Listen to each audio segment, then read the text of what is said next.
ਨਾਨਕ ਪੂਰਾ ਪਾਇਆ।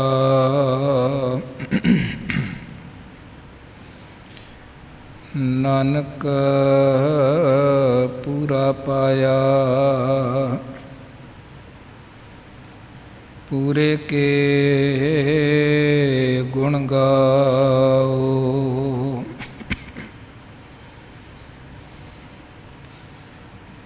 ਗਿਆਨ ਅੰਜਨ ਗੁਰ ਦੀਆ, ਅਗਿਆਨ ਅੰਧੇਰ ਬਿਨਾਸ਼। ਹਰ ਕਿਰਪਾ ਤੇ ਸੰਤ ਭੇਟਿਆ, ਨਾਨਕ ਮਨ ਪਰਗਾਸ। ਜਬ ਲੋ ਨਹੀਂ ਭਾਗ ਲਿਲਾਰ ਉਦੈ, ਤਬ ਲੋ ਭ੍ਰਮ ਤੇ ਫਿਰਤੇ ਬਹੁਤਾਇਓ। ਕਲ ਘੋਰ ਸਮੁੰਦਰ ਮੈਂ ਬੂਡਤ ਥੇ, ਕਬਹੂ ਮਿਟ ਹੈ ਨਹੀਂ ਰੇ ਪਛਤਾਇਓ।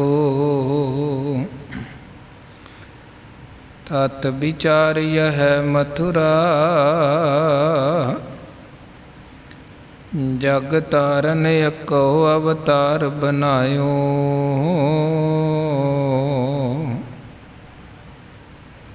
ਜਪਿਓ ਜਿਨ ਅਰਜਨ ਦੇਵ ਗੁਰੂ, ਫਿਰ ਸੰਕਟ ਜੋਨ ਗਰਭ ਨਾ ਆਇਓ।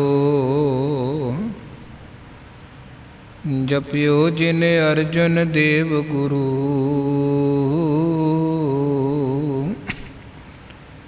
ਫਿਰ ਸੰਕਟ ਜੋਨ ਗਰਭ ਨਾ ਆਇਓ। ਤੇਰੇ ਕਵਨ ਕਵਨ ਗੁਣ ਕਹਿ ਕਹਿ ਗਾਵਾਂ, ਤੂੰ ਸਾਹਿਬ ਗੁਣੀ ਨਿਧਾਨਾ।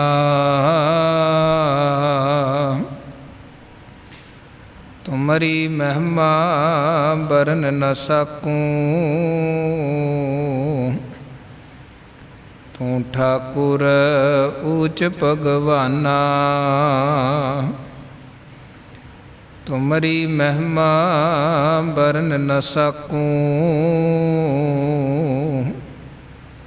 ਤੂੰ ਠਾਕੁਰ ਊਚ ਭਗਵਾਨਾ।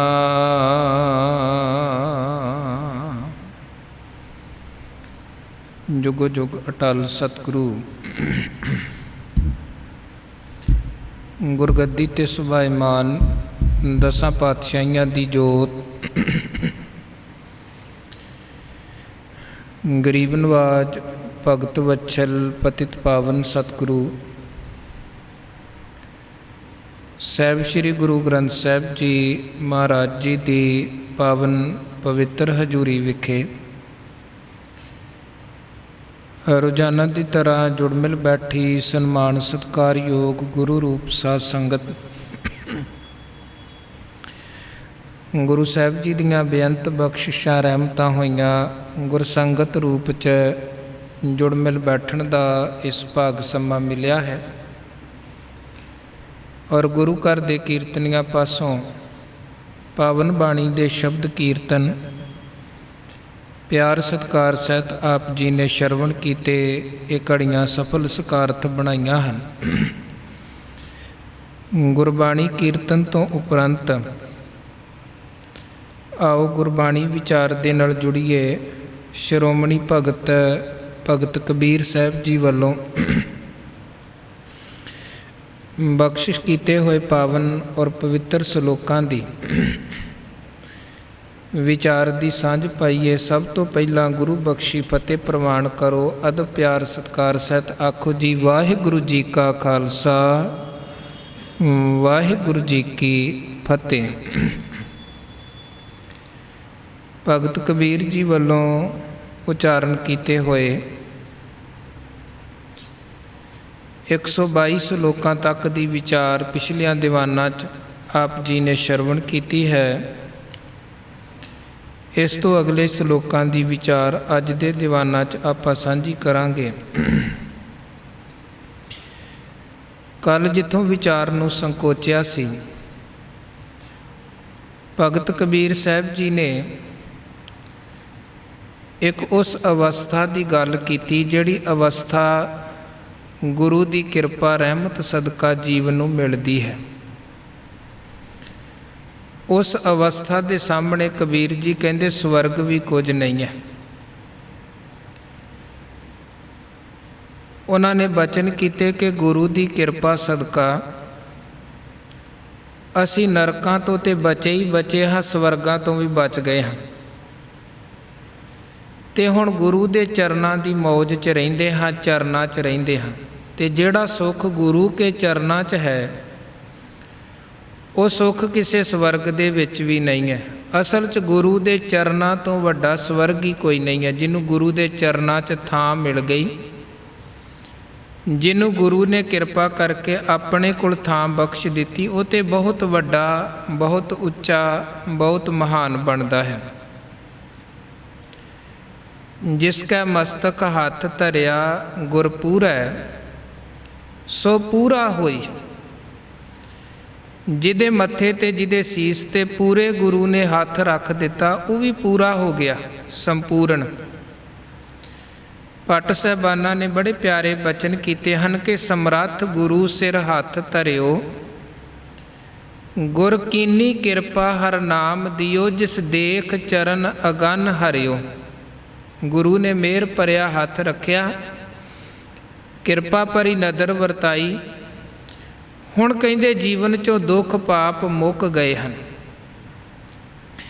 ਕਬੀਰ ਸਾਹਿਬ ਨੇ ਜਦੋਂ ਇਹ ਅਵਸਥਾ ਦੀ ਗੱਲ ਕੀਤੀ ਦੁਨੀਆ ਦੇ ਲੋਕਾਂ ਸਾਹਮਣੇ ਕਿ ਸਵਰਗਾਂ ਦੀ ਤੁਸੀਂ ਆਸ ਰੱਖਦੇ ਹੋ, ਪਰ ਇੱਕ ਉਹ ਅਵਸਥਾ, ਇੱਕ ਉਹ ਜਗ੍ਹਾ ਹੈ ਜਿਹੜੀ ਸਵਰਗਾਂ ਤੋਂ ਵੀ ਅੱਗੇ ਹੈ।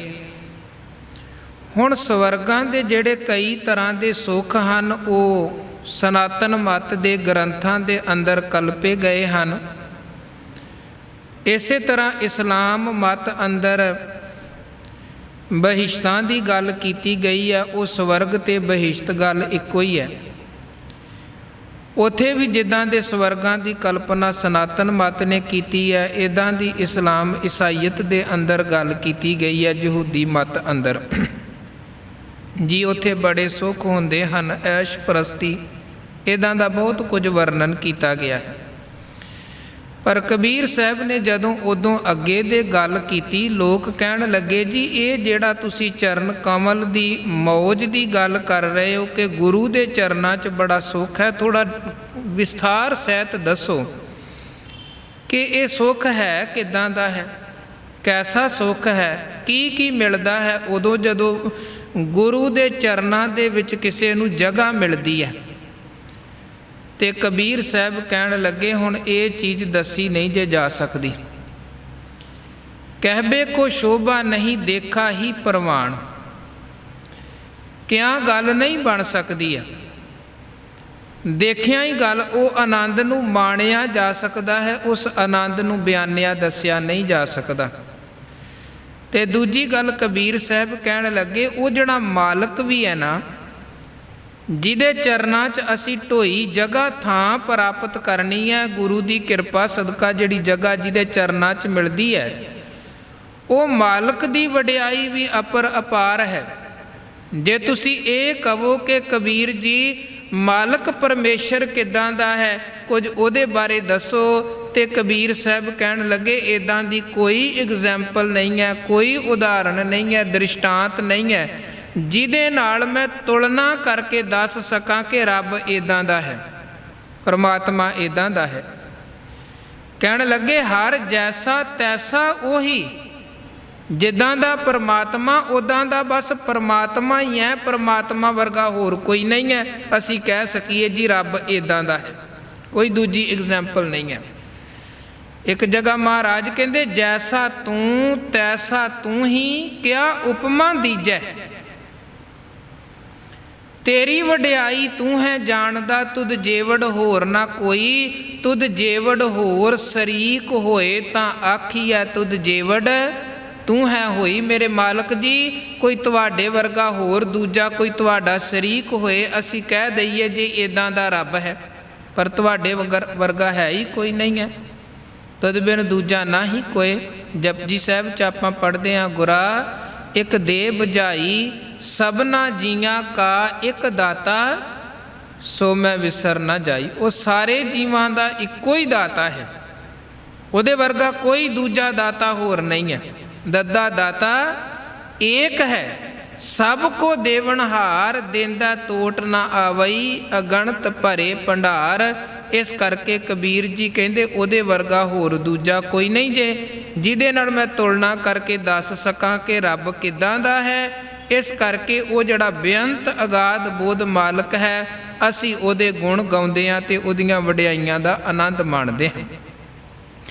ਇੱਦੋਂ ਅੱਗੇ ਅੱਜ 123 ਨੰਬਰ ਸ਼ਲੋਕ ਅੰਦਰ ਭਗਤ ਕਬੀਰ ਸਾਹਿਬ ਜੀ ਉਸ ਮਨ ਦੀ ਅਵਸਥਾ ਦੀ ਗੱਲ ਕਰ ਰਹੇ ਹਨ, ਜਿਹੜਾ ਮਨ ਪਰਤ ਪਰਤ ਕੇ ਮਾਇਆ ਵਾਲੇ ਪਾਸੇ ਨੂੰ ਫਿਸਲ ਫਿਸਲ ਕੇ ਜਾਂਦਾ ਹੈ।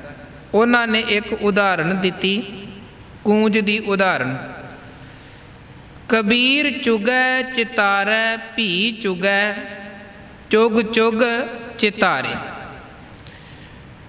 ਸੋਦਾ ਰਹਿਰਾਸ ਸਾਹਿਬ ਅੰਦਰ ਧੰਨ ਗੁਰੂ ਅਰਜਨ ਦੇਵ ਜੀ ਮਹਾਰਾਜ ਨੇ ਗੁਜਰੀ ਮਹਿਲਾ ਪੰਜਵਾਂ ਦੇ ਬਚਨ ਸ਼ਬਦ ਜਿਹੜਾ ਆਪਾਂ ਪੜ੍ਹਦੇ ਹਾਂ, ਉਹਦੇ 'ਚ ਜ਼ਿਕਰ ਕੀਤਾ ਹੈ ਕੂੰਜ ਦਾ।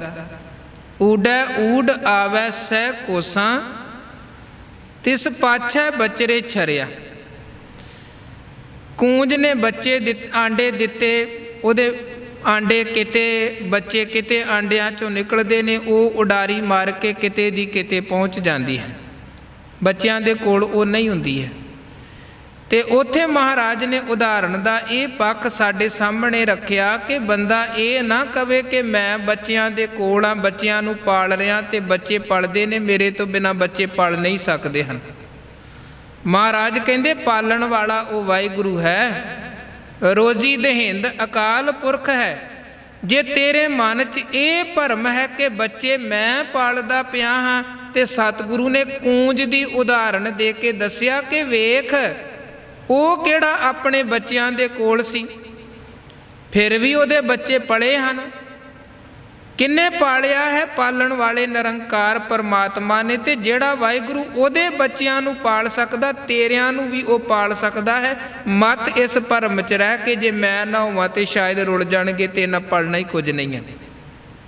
ਉੱਥੇ ਗੁਰੂ ਨੇ ਬਚਨ ਕੀਤੇ, ਊਡੈ ਊਡ ਆਵੈ ਸਹਿ ਕੋਸਾਂ, ਤਿਸ ਪਾਛੈ ਬਚਰੇ ਛਰਿਆ, ਤਿਨ ਕਵਣ ਖਿਲਾਵੈ ਕਵਣ ਚੁਗਾਵੈ, ਮਨ ਮੈਂ ਸਿਮਰਨ ਕਰਿਆ। ਹੁਣ ਉਹ ਕੂੰਜ ਕਿਉਂਕਿ ਇੱਕ ਮਮਤਾ ਦੀ ਬਿਰਤੀ ਹੈ, ਮੋਹ ਦੀ ਬਿਰਤੀ। ਅਸੀਂ ਬੱਚਿਆਂ ਤੋਂ ਦੂਰ ਵੀ ਹੋਈਏ ਤੇ ਬੱਚੇ ਸਾਨੂੰ ਚੇਤੇ ਰਹਿੰਦੇ ਹੀ ਹਨ, ਜਾਂ ਅਸੀਂ ਆਪਣੇ ਮਾਤਾ ਪਿਤਾ ਤੋਂ ਜੇ ਦੂਰ ਵੀ ਹਾਂ ਤੇ ਮਾਤਾ ਪਿਤਾ ਨੂੰ ਅਸੀਂ ਚੇਤੇ ਹਾਂ।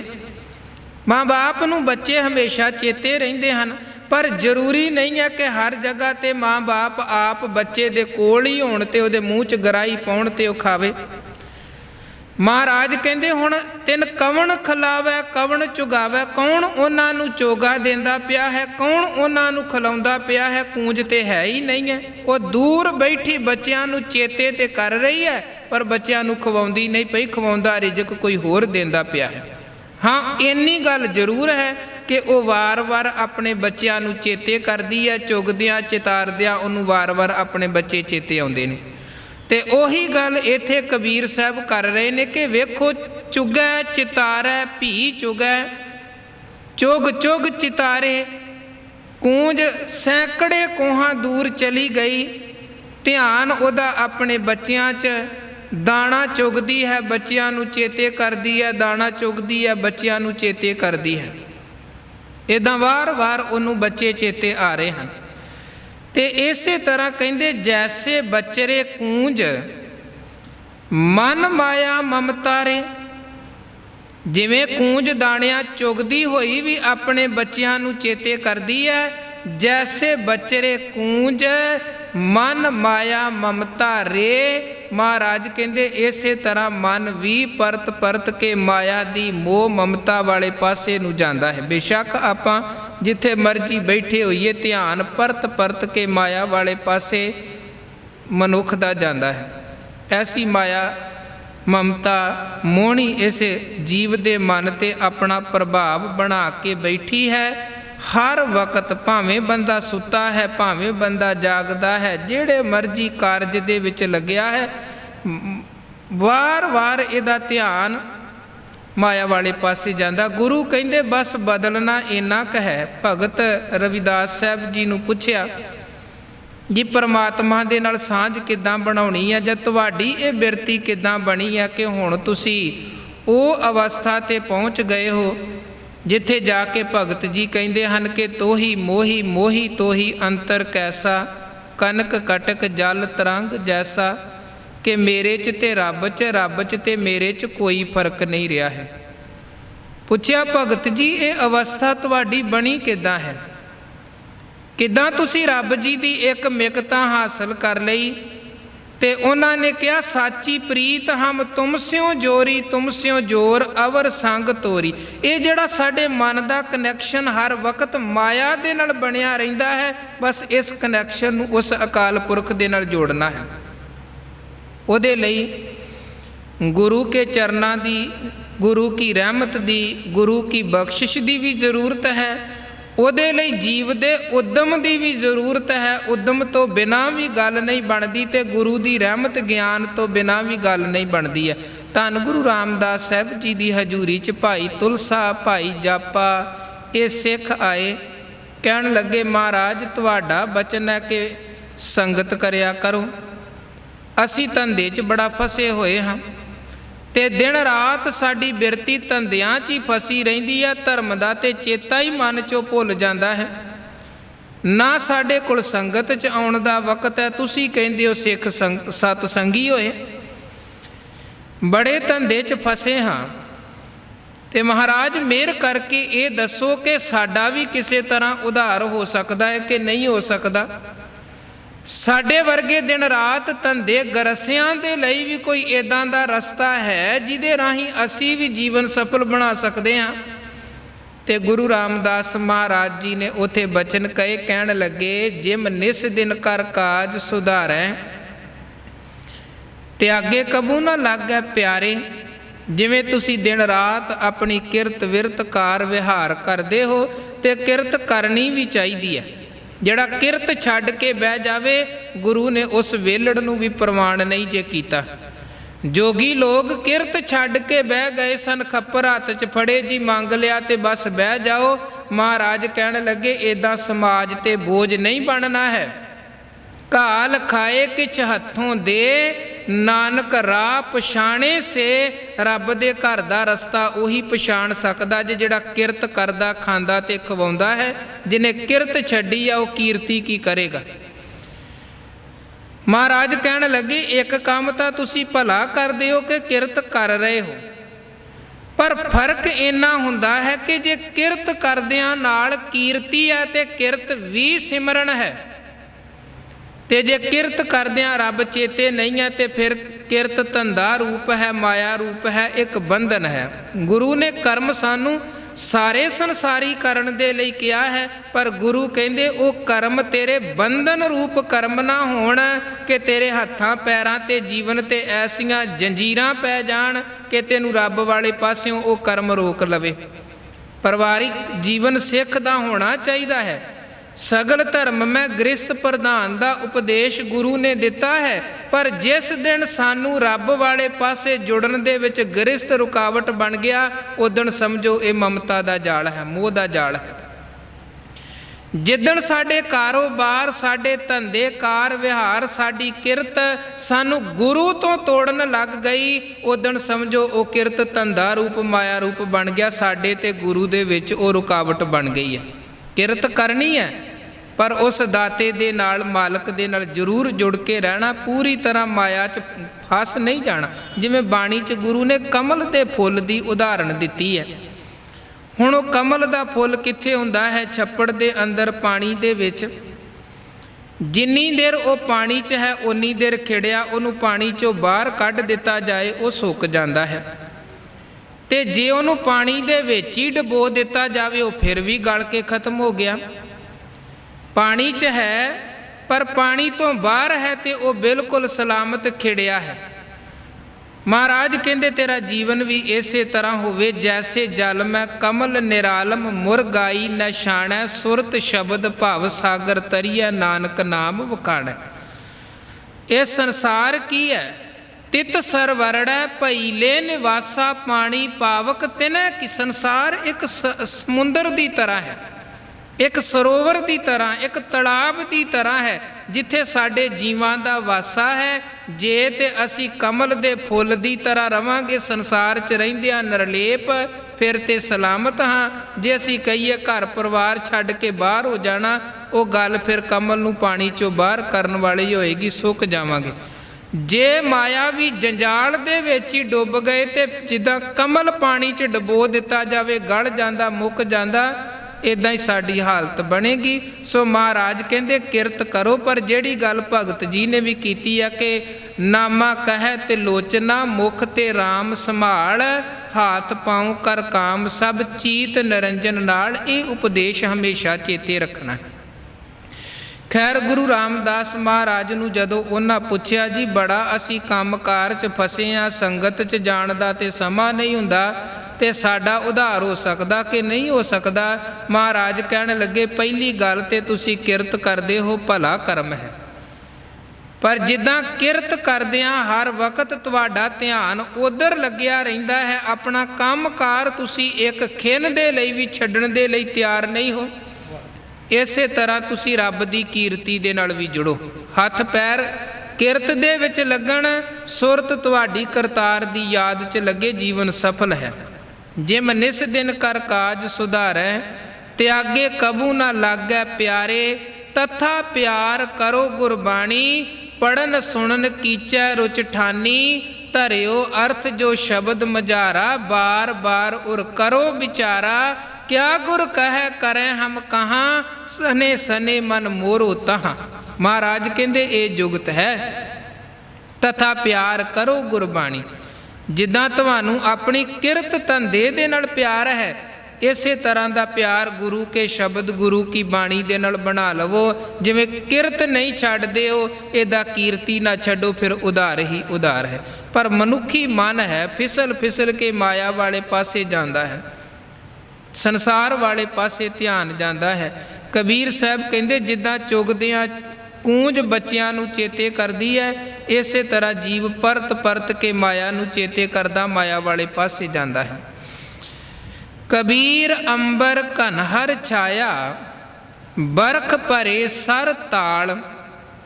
कबीर साहब कहंदे जदों आसमान ते ऐन संघने काले बदल छा जाते हैं, मीह पैंदा है ते उहदे नाल की हुंदा है, पानी दे नाल सारे तलाब छोटे वड्डे जिन्ने टोए हैं पानी दे नाल ऐन नका नक भर गए।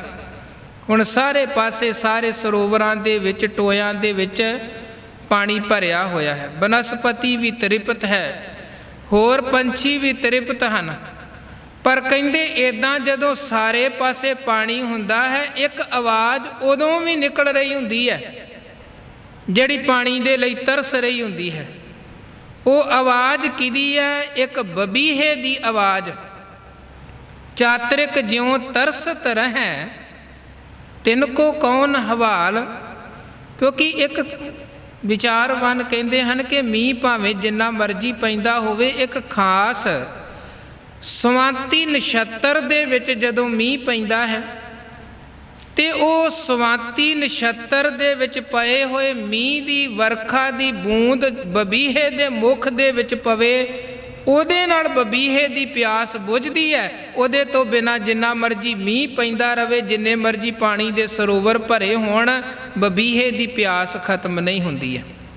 ਮਹਾਰਾਜ ਕਹਿੰਦੇ ਜਿਵੇਂ ਸਾਰੇ ਪਾਸੇ ਪਾਣੀ ਭਰਿਆ ਪਰ ਬਬੀਹਾ ਫਿਰ ਵੀ ਪਿਆਸੇ ਦਾ ਪਿਆਸਾ ਹੀ ਹੈ। ਇਸੇ ਤਰ੍ਹਾਂ ਉਹਨਾਂ ਜੀਵਾਂ ਦੀ ਹਾਲਤ ਹੁੰਦੀ ਹੈ ਜਿਹੜੇ ਬਹੁਤ ਜ਼ਿਆਦਾ ਮੋਹ ਮਾਇਆ ਮਮਤਾ ਦੇ ਵਿੱਚ ਫਸੇ ਹੋਏ ਹਨ। ਕਈ ਵਾਰ ਸਾਰੇ ਪਾਸੇ ਸਤ ਸੰਗਤ ਬਾਣੀ ਨਾਮ ਧਰਮ ਦੇ ਪ੍ਰਵਾਹ ਚੱਲ ਰਹੇ ਹੁੰਦੇ ਹਨ, ਪਰ ਇੱਦਾਂ ਦੇ ਲੋਕ ਵੀ ਹੁੰਦੇ ਹਨ ਜਿਹੜੇ ਫਿਰ ਵੀ ਪਿਆਸੇ ਦੇ ਪਿਆਸੇ ਹੀ ਭਟਕਦੇ ਹਨ। ਧੰਨ ਗੁਰੂ ਅੰਗਦ ਦੇਵ ਜੀ ਮਹਾਰਾਜ ਖਡੂਰ ਸਾਹਿਬ ਵਿਖੇ ਸਨ।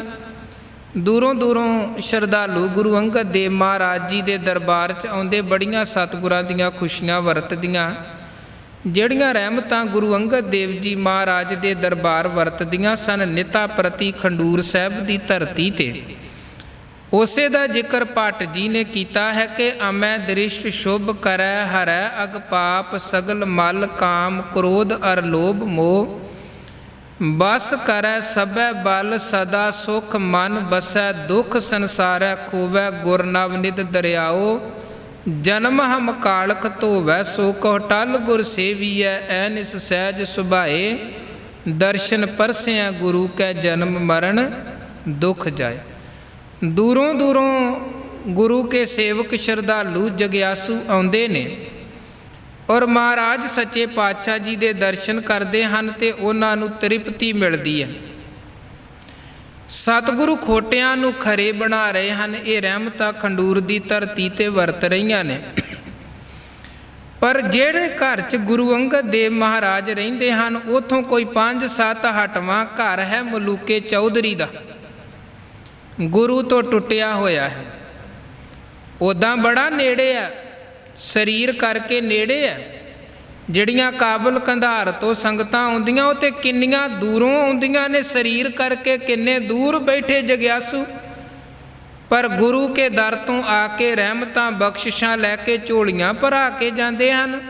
ਤੇ ਇੱਕ ਇਹ ਹੈ ਜਿਹੜਾ ਗੁਰੂ ਦੇ ਨੇੜੇ ਹੋ ਕੇ ਵੀ ਖਾਲੀ ਦਾ ਖਾਲੀ ਹੈ। ਬਾਣੀ 'ਚ ਗੁਰੂ ਕੇ ਬਚਨ ਹਨ, ਬਿਨ ਭਾਗਾਂ ਸੱਚਾ ਸਤਿਗੁਰ ਨਾ ਮਿਲੈ ਘਰ ਬੈਠਿਆਂ ਨਿਕਟ ਨਿਤ ਪਾਸ। ਹੁਣ ਪ੍ਰੀਥੀ ਚੰਦ ਵੇਖੋ ਕਿੰਨਾ ਬੰਦਾ ਗੁਰੂ ਦੇ ਹੋਰ ਨੇੜੇ ਹੋ ਸਕਦਾ ਹੈ। ਸਰੀਰ ਕਰਕੇ ਪੁੱਤਰ ਹੈ ਗੁਰੂ ਰਾਮਦਾਸ ਮਹਾਰਾਜ ਜੀ ਦਾ, ਪਰ ਗੁਰੂ ਤੋਂ ਟੁੱਟਿਆ ਹੈ। ਨੇੜੇ ਬੜਾ ਹੈ ਪਰ ਜਿੰਨਾ ਸਰੀਰ ਕਰਕੇ ਨੇੜੇ ਹੈ ਓਨਾ ਹੀ ਰੂਹ ਕਰਕੇ ਮਨ ਕਰਕੇ ਗੁਰੂ ਤੋਂ ਦੂਰ ਬੈਠਾ ਹੈ, ਓਨਾ ਹੀ ਗੁਰੂ ਤੋਂ ਦੂਰ ਹੈ। ਗੁਰੂ ਅਰਜਨ ਦੇਵ ਮਹਾਰਾਜ ਜੀ ਦਾ ਭਰਾ ਹੈ ਪ੍ਰੀਥੀ ਚੰਦ, ਪਰ ਸਾਰੀ ਜ਼ਿੰਦਗੀ ਗੁਰੂ ਤੋਂ ਟੁੱਟਿਆ ਹੀ ਰਿਹਾ। ਧੰਨ ਗੁਰੂ ਹਰਗੋਬਿੰਦ ਸਾਹਿਬ ਸੱਚੇ ਪਾਤਸ਼ਾਹ ਜੀ ਦਾ ਪੋਤਰਾ ਹੈ ਧੀਰਮਲ। 7ਵੇਂ ਪਾਤਸ਼ਾਹ ਗੁਰੂ ਹਰ ਰਾਏ ਸਾਹਿਬ ਜੀ ਦਾ ਵੱਡਾ ਭਰਾ ਹੈ, ਬਾਬਾ ਗੁਰਦਿੱਤਾ ਜੀ ਦਾ ਪੁੱਤਰ ਹੈ। ਹੁਣ ਇੱਕ ਗੁਰੂ ਦਾ ਪੋਤਰਾ, ਇੱਕ ਗੁਰੂ ਦਾ ਭਰਾ ਗੁਰੂ ਘਰ 'ਚ ਹੀ ਰਹਿੰਦਾ ਹੈ ਪਰ ਗੁਰੂ ਤੋਂ ਟੁੱਟਿਆ ਹੈ। ਕਿੰਨਾ ਟੁੱਟਿਆ ਹੈ, ਜਿਸ ਦਿਨ ਧੰਨ ਗੁਰੂ ਹਰਕ੍ਰਿਸ਼ਨ ਸਾਹਿਬ ਜੀ ਨੇ ਰਹਿਮਤ ਕਰਕੇ ਗੁਰਗੱਦੀ ਦੀ ਦਾਤ ਬਖਸ਼ੀ ਗੁਰੂ ਤੇਗ ਬਹਾਦਰ ਸਾਹਿਬ ਜੀ ਨੂੰ। ਧੀਰਮਲ ਦੇ ਭਤੀਜੇ ਹਨ ਗੁਰੂ ਹਰਕ੍ਰਿਸ਼ਨ ਸਾਹਿਬ ਸੱਚੇ ਪਾਤਸ਼ਾਹ, ਤੇ ਧੀਰਮਲ ਦੇ ਚਾਚਾ ਜੀ ਹਨ ਗੁਰੂ ਤੇਗ ਬਹਾਦਰ ਮਹਾਰਾਜ। ਵੇਖੋ ਸਾਰੇ ਪਾਸੇ ਗੁਰੂ ਦੇ ਨਾਲ ਰਿਸ਼ਤੇਦਾਰੀ, ਇੱਕ ਪਾਸੇ ਗੁਰੂ ਦਾ ਪੋਤਰਾ, ਇੱਕ ਪਾਸੇ ਗੁਰੂ ਦਾ ਭਰਾ, ਇੱਕ ਪਾਸੇ ਇੱਕ ਗੁਰੂ ਦਾ ਚਾਚਾ ਲੱਗਦਾ ਹੈ, ਇੱਕ ਗੁਰੂ ਦਾ ਭਤੀਜਾ ਲੱਗਦਾ ਹੈ। ਇਹ ਧੀਰਮਲ ਚਾਰੇ ਪਾਸਿਆਂ ਤੋਂ ਗੁਰੂ ਘਰ ਦੇ ਨਾਲ ਸੰਬੰਧ ਹੈ, ਨਾਤਾ ਹੈ, ਪਰ ਅਸਲ ਦੇ ਵਿੱਚ ਗੁਰੂ ਤੋਂ ਟੁੱਟਿਆ ਪਿਆ ਹੈ। ਗੁਰੂ ਤੇਗ ਬਹਾਦਰ ਮਹਾਰਾਜ ਗੁਰਗੱਦੀ ਦੇ ਤਖਤ 'ਤੇ ਸੁਭਾਈਮਾਨ ਹੋਏ ਜਦੋਂ ਗੁਰੂ ਹਰਕ੍ਰਿਸ਼ਨ ਸਾਹਿਬ ਨੇ ਇਹ ਬਚਨ ਕਹੇ ਕਿ ਬਾਬਾ ਬਸੇ ਜੇ ਗ੍ਰਾਮ ਬਕਾਲੇ ਬਣ ਗੁਰ ਸੰਗਤ ਸਗਲ ਸੰਭਾਲੇ, ਕਿ ਗੁਰੂ ਬਕਾਲੇ ਹੈ। ਤੇ ਮਹਾਰਾਜ ਗੁਰੂ ਤੇਗ ਬਹਾਦਰ ਸਾਹਿਬ ਬਕਾਲੇ ਸਨ। ਇਹ ਪ੍ਰੀਥੀ ਧੀਰਮਲ ਉਦੋਂ ਕਰਤਾਰਪੁਰ ਸੀ, ਜਲੰਧਰ ਤੋਂ ਅੱਗੇ ਹੈ ਜਿਹੜਾ ਕਰਤਾਰਪੁਰ। ਜਦੋਂ ਇਹਨੂੰ ਪਤਾ ਲੱਗਿਆ ਕਿ ਗੁਰੂ ਹਰਕ੍ਰਿਸ਼ਨ ਸਾਹਿਬ ਨੇ ਨਾਮ ਨਹੀਂ ਲਿਆ ਹੈ ਕਿ ਕਿਹੜਾ ਗੁਰੂ ਹੈ, ਬਸ ਇੰਨੀ ਗੱਲ ਕਹੀ ਹੈ ਕਿ ਗੁਰੂ ਬਕਾਲੇ ਹੈ, ਇਹ ਆਪਣੇ ਚੇਲੇ ਚਾਟੜਿਆਂ ਨੂੰ ਲੈ ਕੇ ਬਕਾਲੇ ਜਾ ਕੇ ਬਹਿ ਗਿਆ ਮੰਜੀ ਲਗਾ ਕੇ ਕਿ ਮੈਂ ਹੀ ਗੁਰੂ ਹਾਂ। ਕਿਉਂਕਿ ਗੁਰੂ ਅਰਜਨ ਸਾਹਿਬ ਨੇ ਜਿਹੜਾ ਭਾਈ ਗੁਰਦਾਸ ਜੀ ਤੋਂ ਪਾਵਨ ਸਵਰੂਪ ਲਿਖਾਇਆ ਸੀ ਪਹਿਲਾ ਗੁਰੂ ਗ੍ਰੰਥ ਸਾਹਿਬ ਦਾ, ਉਹ ਸਰੂਪ ਵੀ ਧੀਰਮਲ ਦੇ ਕੋਲ ਸੀ। ਇਹਨੇ ਸੋਚਿਆ ਕਿ ਹੁਣ ਬੜਾ ਵਧੀਆ ਮੌਕਾ, ਮੈਂ ਆਪਣੇ ਆਪ ਨੂੰ ਗੁਰੂ ਸਾਬਤ ਕਰ ਲਵਾਂਗਾ।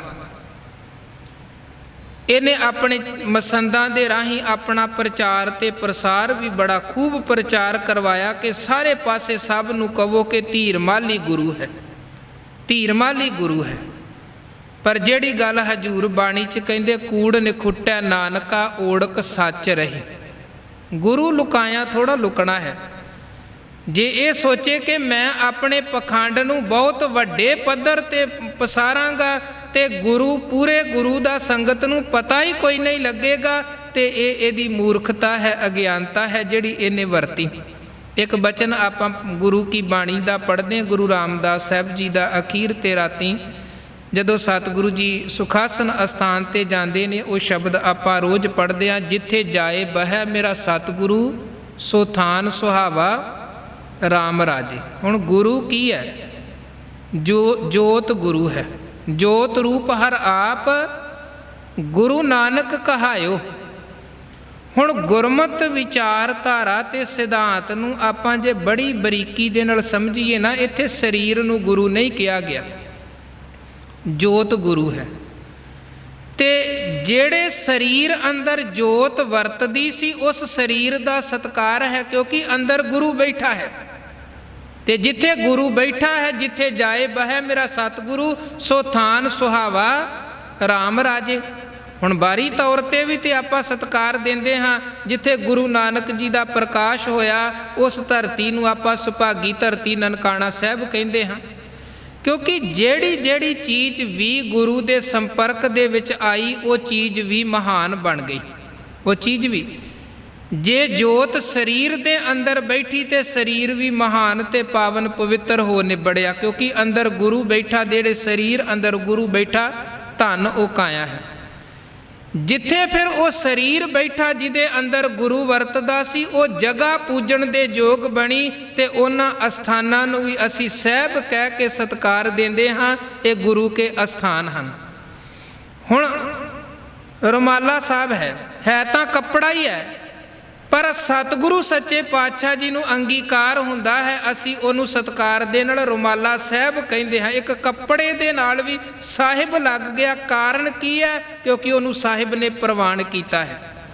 ਪੀੜਾ ਤਾਂ ਪੀੜਾ ਹੀ ਹੈ, ਪਰ ਜਿਸ ਪੀੜੇ ਤੇ ਗੁਰੂ ਮਹਾਰਾਜ ਸੁਭਾਏਮਾਨ ਹੁੰਦੇ, ਅਸੀਂ ਉਸ ਪੀੜੇ ਨੂੰ ਵੀ ਅਦਬ ਦੇ ਨਾਲ ਪੀੜਾ ਸਾਹਿਬ ਕਹਿੰਦੇ ਹਾਂ। ਚੌਰ ਤੇ ਜਿੰਨੇ ਮਰਜ਼ੀ ਦੁਕਾਨਾਂ ਤੇ ਵਿਕਦੇ ਹਨ, ਪਰ ਜਿਹੜੇ ਸਤਿਗੁਰੂ ਸੱਚੇ ਪਾਤਸ਼ਾਹ ਜੀ ਦੀ ਸੇਵਾ 'ਚ ਵਰਤੇ ਜਾਂਦੇ ਨੇ, ਉਹਨੂੰ ਆਪਾਂ ਕੀ ਕਹਿੰਦੇ ਹਾਂ? ਚੌਰ ਸਾਹਿਬ। ਜਿਹੜੀ ਚੀਜ਼ ਸਾਹਿਬ ਦੇ ਨਾਲ ਜੁੜ ਗਈ, ਫਿਰ ਉਹ ਚੀਜ਼ ਵੀ ਸਤਿਕਾਰਯੋਗ ਬਣੀ। ਗੁਰੂ ਜੋਤ ਹੈ, ਜਿਹੜੇ ਸਰੀਰ 'ਚ ਗੁਰੂ ਵਰਤਿਆ, ਉਹ ਸਰੀਰ ਵੀ ਸਤਿਕਾਰਯੋਗ ਬਣਿਆ। ਤੇ ਉਸ ਸਰੀਰ ਅੱਗੇ ਵੀ ਸੰਗਤ ਨੇ ਨਮਸਕਾਰ ਕੀਤੀ, ਕਿਉਂਕਿ ਅੰਦਰ ਗੁਰੂ ਬੈਠਾ ਹੈ। ਜੋਤ ਰੂਪ ਹਰ ਆਪ ਗੁਰੂ ਨਾਨਕ ਕਹਾਇਓ, ਤਾਂ ਤੇ ਅੰਗਦ ਭਇਓ ਤਤ ਸਿਉ ਤਤ ਮਿਲਾਇਓ। ਪਹਿਲਾਂ ਲੈਣਾ ਸੀ, ਪਰ ਜਿੱਦਣ ਜੋਤ ਅੰਦਰ ਵਰਤ ਗਈ, ਉਹ ਲੈਣਾ ਫਿਰ ਗੁਰੂ ਅੰਗਦ ਬਣ ਗਿਆ ਤੇ ਸੰਗਤ ਨੇ ਨਮਸਕਾਰ ਕੀਤੀ। ਤਾਂ ਤੇ ਅੰਗਦ ਭਇਓ ਤਤ ਸਿਉ ਤਤ ਮਿਲਾਇਓ, ਅੰਗਦ ਕਿਰਪਾ ਧਾਰ ਅਮਰ ਸਤਿਗੁਰ ਥਿਰ ਕੀਓ। ਅਮਰਦਾਸ ਅੰਮ੍ਰਿਤ ਛਤਰ ਗੁਰ ਰਾਮੈ ਦੀਓ। ਜੇਠਾ ਹੀ ਸੀ, ਸਿੱਖਾਂ ਦੇ ਵਿੱਚ ਰਹਿੰਦਾ ਸੀ, ਸੇਵਾ ਕਰਦਾ ਸੀ। ਜਿੱਦਾਂ ਬਾਕੀ ਸੇਵਾ ਕਰਦੇ, ਉੱਦਾਂ ਜੇਠਾ ਸੇਵਾ ਕਰ ਰਿਹਾ। ਕੋਈ ਉਹਦੇ ਪੈਰਾਂ 'ਚ ਸਿਰ ਰੱਖ ਕੇ ਨਮਸਕਾਰ ਨਹੀਂ ਸੀ ਕਰਦਾ, ਕੋਈ ਉਹਦੇ ਅੱਗੇ ਹੱਥ ਜੋੜ ਕੇ ਅਰਦਾਸ ਨਹੀਂ ਸੀ ਕਰਦਾ, ਕਿਉਂਕਿ ਸਭ ਨੂੰ ਪਤਾ ਸੀ ਜਿੱਦਾਂ ਦੇ ਅਸੀਂ ਉੱਦਾਂ ਦਾ ਜੇਠਾ। ਜਿੱਦਾਂ ਅਸੀਂ ਭਾਂਡੇ ਮਾਂਜਦੇ, ਉੱਦਾਂ ਜੇਠਾ ਮਾਂਜ ਰਿਹਾ। ਸਾਡੇ 'ਚ ਤੇ ਇਹਦੇ 'ਚ ਕੀ ਫਰਕ ਹੈ? ਪਰ ਜਿਸ ਦਿਨ ਗੁਰੂ ਅਮਰਦਾਸ ਮਹਾਰਾਜ ਨੇ ਰਹਿਮਤ ਕਰਕੇ ਜੋਤ ਜੇਠੇ ਦੇ ਅੰਦਰ ਟਿਕਾ ਦਿੱਤੀ, ਉਦਣ ਫਿਰ ਸੰਗਤ ਨੇ ਹੱਥ ਜੋੜ ਕੇ ਕਿਹਾ ਕਿ ਅੱਜ ਜੇਠਾ ਸਾਡੇ ਵਰਗਾ ਨਹੀਂ ਹੈ, ਅੱਜ ਜੇਠਾ ਮਹਾਨ ਬਣ ਗਿਆ ਹੈ। ਅੱਜ ਜੇਠੇ ਦੀ ਗੱਲ ਹੁਣ ਸਾਡੇ ਵਾਲੀ ਨਹੀਂ ਰਹੀ ਹੈ। ਹੁਣ ਤੇ ਧੰਨ ਧੰਨ ਰਾਮਦਾਸ ਗੁਰ, ਜਿਨ ਸਿਰਿਆ ਤਿਨੈ ਸਵਾਰਿਆ। ਪੂਰੀ ਹੋਈ ਕਰਾਮਾਤ, ਆਪ ਸਿਰਜਣਹਾਰੈ ਧਾਰਿਆ। ਸਿੱਖੀ ਅਤੇ ਸੰਗਤੀ ਪਾਰ ਬ੍ਰਹਮ ਕਰ ਨਮਸਕਾਰਿਆ। ਹੁਣ ਉਹ ਪਾਰ ਬ੍ਰਹਮ ਕਦੋਂ ਬਣਿਆ? ਜਦੋਂ ਅੰਦਰ ਜੋਤ ਵਰਤੀ। ਅੰਦਰ ਜੋਤ ਵਰਤੀ, ਪਾਰ ਬ੍ਰਹਮ ਕਰ ਨਮਸਕਾਰਿਆ। ਅਮਰਦਾਸ ਅੰਮ੍ਰਿਤ ਛਤਰ ਗੁਰ ਰਾਮੈ ਦੀਓ। ਗੁਰੂ ਰਾਮਦਾਸ ਦਰਸ਼ਨ ਪਰਸ ਕਹਿ ਮਥਰਾ ਅੰਮ੍ਰਿਤ ਬੈਣ। ਮੂਰਤ ਪੰਚ ਪ੍ਰਮਾਣ ਪੁਰਖ ਗੁਰੂ ਅਰਜਨ ਪਿੱਖੋ ਨੈਣ। ਜੋਤ ਗੁਰੂ ਅਰਜਨ ਸਾਹਿਬ ਅੰਦਰ ਵਰਤੀ, ਉਹਨਾਂ ਨੂੰ ਨਮਸਕਾਰ। ਹੁਣ ਉਹ ਜੋਤ ਗੁਰੂ ਹਰਕ੍ਰਿਸ਼ਨ ਸਾਹਿਬ ਨੇ ਬਖਸ਼ ਦਿੱਤੀ ਗੁਰੂ ਤੇਗ ਬਹਾਦਰ ਸਾਹਿਬ ਨੂੰ। ਪਹਿਲਾਂ ਤੇਗ ਬਹਾਦਰ ਸਨ, ਜੋਤ ਵਰਤੀ, ਹੁਣ ਗੁਰੂ ਤੇਗ ਬਹਾਦਰ ਬਣ ਗਏ। ਤੇ ਧੀਰਮਲ ਅੰਦਰ ਜੋਤ ਤਾਂ ਹੈ ਨਹੀਂ ਸੀ, ਤੇ ਉਹ ਖਾਲੀ ਭਾਂਡੇ ਦੀ ਤਰ੍ਹਾਂ कहो कबीर छूछा घट बोलै, भरिया होए सो कबू ना डोलै। वो ते अंदर जोत नका नक वरत रही है। महाराज ते ऐन एकाग्रता च बैठे ने, पर इधर बाहर धीर मल रूपी खाली भांडा बड़ा खड़क रहा सी कि शायद संगत हुण मैनू ही गुरु एक्सैप्ट कर लेगी, प्रवान कर लेगी। पर होया कि जिथे जाए बह मेरा सतगुरु सो थान सुहावा राम राजे, गुर सिੱਖੀ सो थान भालिया लै धूर मुख लावा। सिख संगत उथों तक पहुँच गई जिथे गुरु बैठा है, ते पूरे गुरु दे चरनां दे विच संगत ने अपना सीस झुकाया। जिथे जोत वरतदी है उथे संगत दा सीस झुकिया। सो धीर मल चारे पासियां तो गुरु घर दे नाल रिश्तेदारी, पर रह गया खाली दा खाली। महाराज कहंदे जिहदी इदां अत माया ग्रसी बिरती है ना, वो नेड़े रह के भी असल दे विच दूर ही हुंदा है, वो नेड़े रह के भी नेड़े नहीं हुंदा है। ते कबीर साहब कहंदे उन्हां दी हालत समझो एक बबीहे दी तरह है। सारे पासे पानी ते भरिया होया है नका नक, पर वो प्यासे दा प्यासा ही है। गुरु रामदास महाराज जी की हजूरी च रहमतां बख्शिशां वरतदियां हन, अम्यों झरने चलदे ने, पर प्रीथी चंद खाली दा खाली है।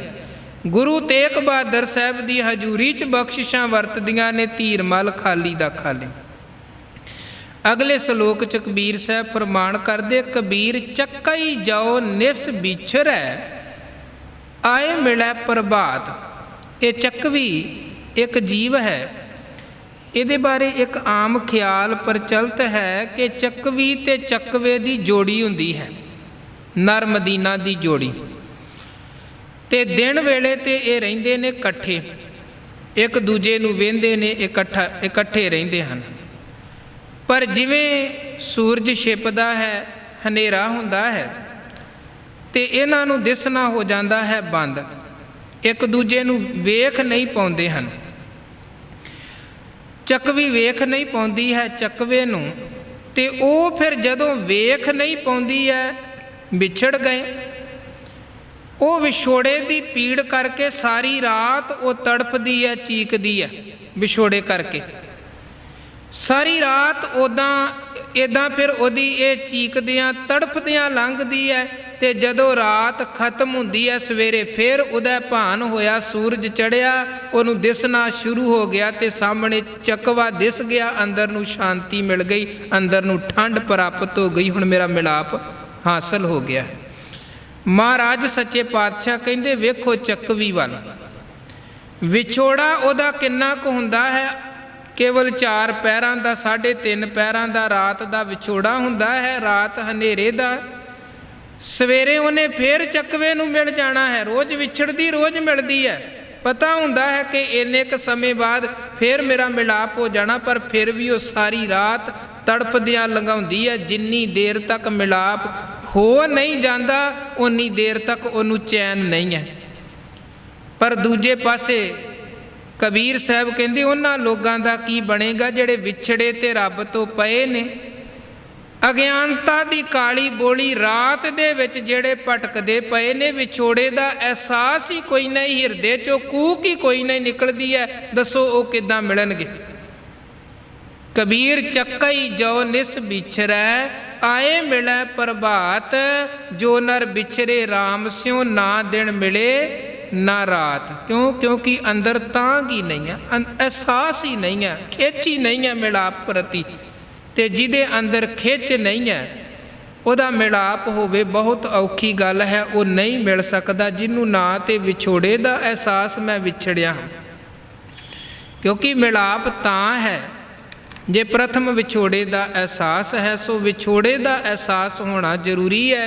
ਤੇ ਜਿਨ੍ਹਾਂ ਦੇ ਅੰਦਰ ਇਹ ਤਾਂਘ ਨਹੀਂ ਹੈ, ਉਹ ਮਿਲ ਵੀ ਨਹੀਂ ਜੇ ਪਾਉਂਦੇ। ਤੇ ਜਿਨ੍ਹਾਂ ਦੇ ਅੰਦਰ ਤਾਂਘ ਹੁੰਦੀ ਹੈ, ਖਿੱਚ ਪਿਆਸ ਹੁੰਦੀ ਹੈ, ਉਹ ਫਿਰ ਮਾਲਕ ਆਪ ਤਰੁੱਠ ਕੇ, ਗੁਰੂ ਆਪ ਤਰੁੱਠ ਕੇ ਉਹਨਾਂ ਨੂੰ ਮਿਲਾਪ ਬਖਸ਼ ਦਿੰਦੇ ਨੇ। ਬੜੀਆਂ ਐਸੀਆਂ ਸਾਡੇ ਇਤਿਹਾਸ ਦੀਆਂ ਘਟਨਾਵਾਂ ਸਾਖੀਆਂ ਨੇ, ਜਦੋਂ ਜਗਿਆਸੂ ਦੇ ਅੰਦਰ ਅੱਤ ਦੀ ਤਾਂਘ ਸੀ ਗੁਰੂ ਪ੍ਰਤੀ, ਮਹਾਰਾਜ ਆਪ ਗਏ, ਫਿਰ ਮਿਲਾਪ ਬਖਸ਼ਿਆ। ਭਾਈ ਫੱਗੂ, ਜਿਹਨੂੰ ਸਤਿਕਾਰ ਦੇ ਨਾਲ ਸੰਗਤ ਚਾਚਾ ਫੱਗੂ ਕਹਿੰਦੀ ਸੀ, ਸਸ ਰਾਮ ਨਗਰ ਦਾ ਰਹਿਣ ਵਾਲਾ, ਉਹ ਗੁਰੂ ਕਾ ਪਿਆਰਾ। ਗੁਰੂ ਮਹਾਰਾਜ ਜੀ ਦੇ ਬੈਠਣ ਦੇ ਲਈ ਘਰ 'ਚ ਥੜਾ ਬਣਾਇਆ ਹੈ। ਘਰ ਦਾ ਦਰਵਾਜ਼ਾ ਵੱਡਾ ਉੱਚਾ ਰੱਖਿਆ ਕਿ ਇੱਕ ਦਿਨ ਮੇਰੇ ਗੁਰੂ ਨੇ ਆਉਣਾ। ਦਿਨ ਰਾਤ ਗੁਰੂ ਨੂੰ ਚੇਤੇ ਕਰਦਾ ਸੀ। ਤੇ ਇੱਕ ਦਿਨ ਐਸਾ ਆਇਆ ਜਦੋਂ ਧੰਨ ਗੁਰੂ ਤੇਗ ਬਹਾਦਰ ਸਾਹਿਬ ਨੇ ਰਹਿਮਤ ਕਰਕੇ ਉਹਦੀ ਇੱਛਾ ਪੂਰੀ ਕਰ ਦਿੱਤੀ। ਭਾਈ ਸਾਈਂ ਦਾਸ ਹੈ ਤੇ ਰਿਸ਼ਤੇ 'ਚ ਗੁਰੂ ਹਰਗੋਬਿੰਦ ਸਾਹਿਬ ਜੀ ਦੇ ਸਾਂਢੂ ਹੀ ਲੱਗਦੇ ਸਨ। ਘਰ ਬਣਾਇਆ ਨਵਾਂ ਡਰੋਲੀ ਪਾਈ ਕੇ, ਤੇ ਘਰ 'ਚ ਪ੍ਰਵੇਸ਼ ਨਹੀਂ ਕੀਤਾ ਕਿ ਓਨੀ ਦੇਰ ਇਹ ਨਵੇਂ ਬਣੇ ਘਰ 'ਚ ਮੈਂ ਪ੍ਰਵੇਸ਼ ਨਹੀਂ ਕਰਾਂਗਾ, ਅਸੀਂ ਨਿਵਾਸ ਪਰਿਵਾਰ ਸਮੇਤ ਨਹੀਂ ਕਰਾਂਗੇ ਜਿੰਨੀ ਦੇਰ ਇਸ ਘਰ 'ਚ ਗੁਰੂ ਦੇ ਚਰਨ ਨਹੀਂ ਪੈਂਦੇ ਹਨ। ਤੇ ਮਹਾਰਾਜ ਵੱਲ ਕੋਈ ਸੁਨੇਹਾ ਨਹੀਂ ਭੇਜਿਆ ਕਿ ਮਹਾਰਾਜ ਘਰ ਬਣ ਗਿਆ ਤੇ ਆਓ ਚਰਨ ਪਾਓ ਤੇ ਅਸੀਂ ਘਰ 'ਚ ਗ੍ਰਹਿ ਪ੍ਰਵੇਸ਼ ਕਰੀਏ। ਬਸ ਅਰਦਾਸਾਂ ਬੇਨਤੀਆਂ ਹੀ ਉਹ ਜਗਿਆਸੂ ਕਰਦਾ। ਦਿਨ ਰਾਤ ਸਗਲ ਭਵਨ ਕੇ ਨਾਇਕਾ ਇੱਕ ਛਿਨ ਦਰਸ ਦਿਖਾਏ ਜੀ, ਪ੍ਰਭ ਕੀਜੈ ਕਿਰਪਾ ਨਿਧਾਨ ਹਮ ਹਰ ਗੁਣ ਗਾਵਾਂਗੇ, ਹੋਂ ਤੁਮਰੀ ਕਰੋ ਨਿਤ ਆਸ ਪ੍ਰਭ ਮੋਹਿ ਕਬ ਗਲ ਲਾਵਾਂਗੇ। ਤੇ ਦਿਨ ਰਾਤ ਕੀਤੀਆਂ ਅਰਦਾਸਾਂ ਤੇ ਗੁਰੂ ਨੇ ਰਹਿਮਤ ਕੀਤੀ। ਸਿੱਖ ਦੀ ਕੂਕ ਨੂੰ ਸੁਣਦਿਆਂ ਹੋਇਆਂ ਦੀਦਾਰ ਵੀ ਬਖਸ਼ੇ, ਉਹਦੇ ਘਰ ਚਰਨ ਪਾ ਕੇ ਘਰ ਨੂੰ ਪਵਿੱਤਰ ਕੀਤਾ। ਮਨ ਚਾਓ ਭਇਆ ਪ੍ਰਭ ਆਗਮ ਸੁਣਿਆ, ਹਰ ਮੰਗਲ ਗਾਓ ਸਖੀ ਗ੍ਰਹਿ ਮੰਦਰ ਬਣਿਆ। ਕਹਿਣ ਦਾ ਭਾਵ ਕਿ ਜੇ ਅੰਦਰ ਤਾਂਗ ਹੈ ਖਿੱਚ ਹੈ ਫਿਰ ਤੇ ਗੁਰੂ ਦੇ ਦਰ ਤੇ ਸੁਣੀ ਜਾਂਦੀ ਹੈ, ਤੇ ਜੇ ਤਾਂਗ ਹੀ ਨਹੀਂ ਹੈ ਤੇ ਫਿਰ ਤੇ ਜੀਵ ਭਟਕਦਾ ਹੈ ਤੇ ਜਮ ਜਮ ਮਰੈ ਮਰੈ ਫਿਰ ਜੰਮੇ ਬਹੁਤ ਸਜਾਏ ਪਿਆ ਦੇਸ਼ ਲੰਮੇ। ਅੱਗੇ ਕਬੀਰ ਜੀ ਫਰਮਾਨ ਕਰਦੇ, ਕਬੀਰ ਰਹਿ ਨਾਇਰ ਬਿਸ਼ੋਰਿਆ ਰਹੋ ਰੇ ਸੰਖ ਮਜੂਰ। ਸੰਖ ਦੀ ਗੱਲ ਕਰਦੇ ਹਨ। ਸਮੁੰਦਰ ਦੇ ਵਿੱਚ ਸੰਖ ਹੁੰਦੇ ਹਨ, ਪਾਣੀ ਦੀਆਂ ਛੱਲਾਂ ਦੇ ਨਾਲ ਉਹ ਬਾਹਰ ਕਿਨਾਰੇ 'ਤੇ ਆਣ ਡਿੱਗਦੇ ਹਨ। ਤੇ ਉਸ ਸੰਖ ਨੂੰ ਸੰਬੋਧਨ ਕਰਦਿਆਂ ਹੋਇਆਂ ਕਬੀਰ ਸਾਹਿਬ ਕਹਿੰਦੇ, ਜੇ ਤੇ ਤੂੰ ਸੁੱਖ ਚਾਹੁੰਦਾ ਹੈ, ਰੋਜ਼ ਰੋਜ਼ ਦੀਆਂ ਕੂਕਾਂ ਤੋਂ ਬਚਣਾ ਚਾਹੁੰਦਾ ਹੈ, ਤੇ ਫਿਰ ਇਹ ਸਲਾਹ ਹੈ ਤੈਨੂੰ ਕਿ ਤੂੰ ਸਮੁੰਦਰ ਦੇ ਵਿੱਚ ਹੀ ਰਹਿ, ਉਹਦੇ ਤੋਂ ਬਾਹਰ ਨਾ ਆ। ਜੇ ਤੂੰ ਬਾਹਰ ਆਵੇਂਗਾ ਤੇ ਫਿਰ ਤੇਰੇ ਨਾਲ ਕੀ ਹੋਵੇਗਾ? ਦੇਵਲ ਦੇਵਲ ਤਾਹੜੀ ਦੇਸੈ ਉਗਵਤ ਸੂਰ।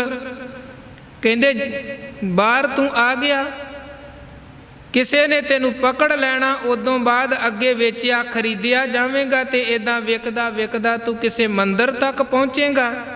ਤੇ ਜਦੋਂ ਸਵੇਰ ਹੋਇਆ ਕਰੇਗੀ ਤੇ ਫਿਰ ਪੰਡਤ ਤੈਨੂੰ ਹੱਥ 'ਚ ਪਕੜ ਕੇ ਮਾਰੇਗਾ ਫੂਕ, ਤੇ ਸਵੇਰੇ ਸਵੇਰੇ ਉੱਚੀ ਆਵਾਜ਼ ਤੈਨੂੰ ਦੇਣੀ ਪਏਗੀ, ਜਿਹਨੂੰ ਸੰਖ ਪੂਰਨਾ ਲੋਕ ਕਹਿੰਦੇ ਹਨ। ਤੇ ਕਹਿੰਦੇ ਫਿਰ ਰੋਜ਼ ਰੋਜ਼ ਕੂਕਿਆ ਕਰੇਗਾ। ਇਹ ਰੋਜ਼ ਰੋਜ਼ ਦੇ ਕੂਕਣ ਤੋਂ ਜੇ ਬਚਣਾ ਚਾਹੁੰਦਾ ਹੈ ਤੂੰ ਸਮੁੰਦਰ ਦੇ ਵਿੱਚ ਹੀ ਰਹਿ। ਜਿਹੜੀ ਗੱਲ ਕਬੀਰ ਸਾਹਿਬ ਨੇ ਪਹਿਲਾਂ ਵੀ ਕਹੀ ਕਿ ਸਮੁੰਦਰ ਬੇਸ਼ੱਕ ਖਾਰਾ ਹੈ, ਮੱਛੀ ਨੂੰ ਸੰਬੋਧਨ ਕਰਦਿਆਂ ਉੱਥੇ ਕਿਹਾ ਸੀ ਕਿ ਸਮੁੰਦਰ ਦੇ ਵਿੱਚ ਰਹੇਂਗੀ ਤੇ ਸੁਖੀਆਂ, ਜੇ ਕਿਧਰੇ ਕਿਸੇ ਹੋਰ ਛੱਪੜ 'ਚ ਚਲੀ ਗਈ ਤੇ ਕੋਈ ਵੀ ਪਕੜ ਸਕਦਾ ਹੈ।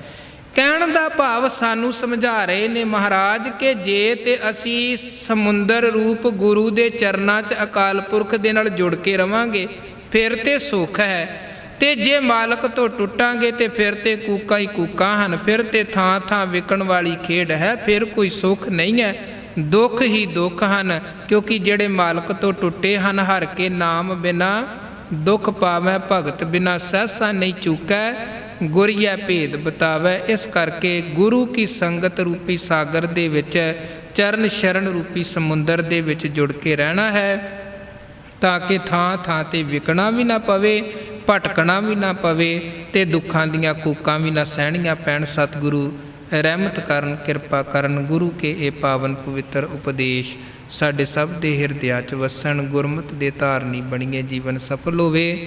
ਇਹ ਲੋਕ ਸੁਖੀਏ ਪਰਲੋਕ ਸੁਹੇਲੇ, ਨਾਨਕ ਹਰ ਪ੍ਰਭ ਆਪੇ ਮੇਲੇ। ਭੁੱਲਾਂ ਚੁੱਕਾਂ ਦੀ ਖਿਮਾ ਕਰਨੀ। ਫਤਿਹ ਪ੍ਰਵਾਨੋ ਜੀ। ਵਾਹਿਗੁਰੂ ਜੀ ਕਾ ਖਾਲਸਾ, ਵਾਹਿਗੁਰੂ ਜੀ ਕੀ ਫਤਿਹ।